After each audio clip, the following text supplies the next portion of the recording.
আসসালামু আলাইকুম। দেখুন তো এটা কি মাছ, আমি ঠিক চিনি না, অনেক দিন পর আনছে এই মাছগুলো। ধুয়ে নিয়েছি সুন্দর করে,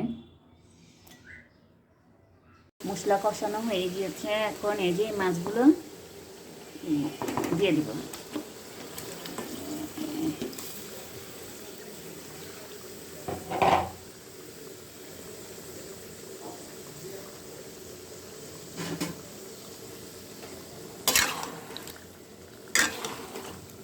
কষাতে হবে, কষানো হলে এগুলো উঠিয়ে রেখে তারপর আলু আর টমেটো দিব।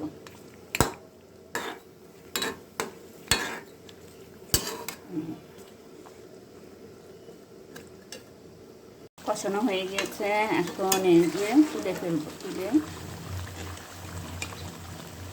সব মাছ তুলে রাখবো।